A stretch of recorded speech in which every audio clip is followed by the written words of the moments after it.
ఆ పరిశుద్ధాత్మ దేవాలయంగా మనం మారితే, మీకు తెలుసా ఎత్తబడేది కేవలం దేవాలయాలని?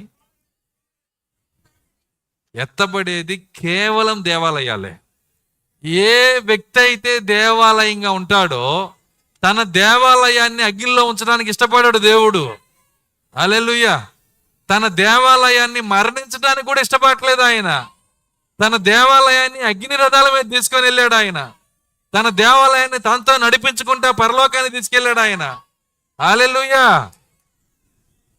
దేవుని స్తోత్రం. ప్రభు, ఆ దేవాలయంగా ఉండటం అంటే నాకు చాలా ఇష్టం, కానీ ఆ దేన మనసు, ఆ తగ్గింపు, ఆ వినయం మా వల్ల కాదయ్యా.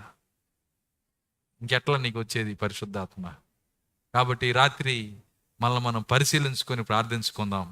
మమ్మల్ని క్షమించమని అడుగుదాం. ఇంకో రాత్రి మనకు దొరికింది క్షమాపణ పొందటానికి.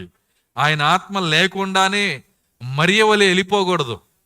మరియ 2 రోజులు ప్రయాణం చేసినాక 3వ రోజు యేసుక్రీస్తు ఏడి, ప్రభు ఏడి, నా కుమారుడు ఏడి, ఏసేడి, ఏసి ఎక్కడ, ఇంకెక్కడ 2 రోజులు అయింది ఆయన మిస్ అయ్యి.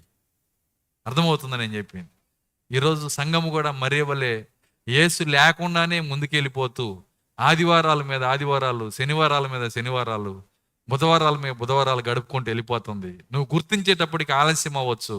దయచేసి ఆయనను పోగొట్టుకున్న క్షణమే మనం గుర్తుపట్టి, ప్రభువా నా జీవితంలోకి మీరు మరలారని అని చెప్పి భక్తుడు కన్నీటితో కీర్తనలో ప్రార్థన చేసినట్టుగా, నీ ఆత్మను నా నుంచి తీసివేయమాక, నీ రక్షణానందం నాకు మరలా పుట్టించమని ఆయన సన్నిధిలో ప్రార్థించుదాము.